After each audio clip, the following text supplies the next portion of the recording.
రాయదుర్గం పట్టణ శివార్లలోని భక్త కన్నప్ప మున్సిపల్ ప్రాథమిక పాఠశాలలో ఈరోజు మధ్యాహ్న భోజనాన్ని విద్యార్థులతో కలిసి చేయడం జరిగింది.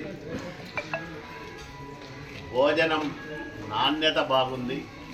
ముఖ్యంగా సన్నబియ్యంతో చేసిన అన్నం తినడానికి ఎంతో రుచికరంగా ఉంది. పిల్లలందరినీ అడిగాం, చాలా బాగుంది, మంచి భోజనం పెడతా ఉన్నారని వాళ్ళ ఆనందం వ్యక్తం చేశారు.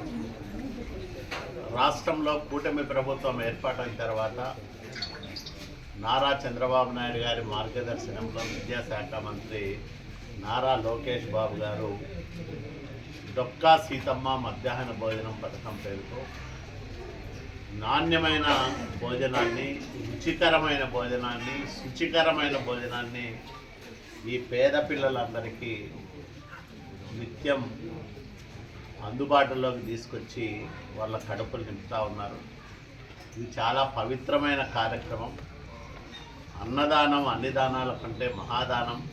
అట్లాగే నిరుపేద కుటుంబాలు, నేను అడిగాను వీళ్ళందరినీ, మీ నాన్నలో ఏం చేస్తారంటే కూలి పనులు చేస్తారని, కాఫీ మేస్త్రీలని, అట్లాగే తోటల్లో పని చేస్తారు, వ్యవసాయ కూలీలు, ఇట్లా చెప్తా ఉన్నారు.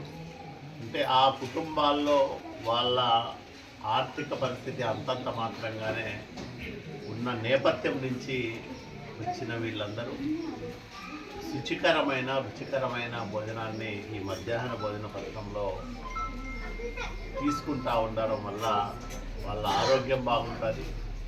బలవర్ధకమైన ఆహారం ఈరోజు చిక్కీ ఇచ్చినారు, అట్లాగే కోడిగుడ్డు, ఉడికిన కోడిగుడ్డు ఇచ్చినారు. ఇవన్నీ కూడా చాలా బాగున్నాయి. వీళ్ళందరూ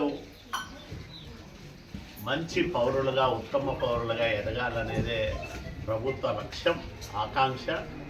ఆ ఆకాంక్షలను నెరవేర్చే దిశగా సాగుతున్న ఈ అద్భుతమైన విద్యా ప్రయాణం దేశానికే ఆదర్శప్రాయంగా మారుతుంది త్వరలోనే అనే దాంట్లో ఎంతమాత్రం అతిశయోక్తి ఉండదు.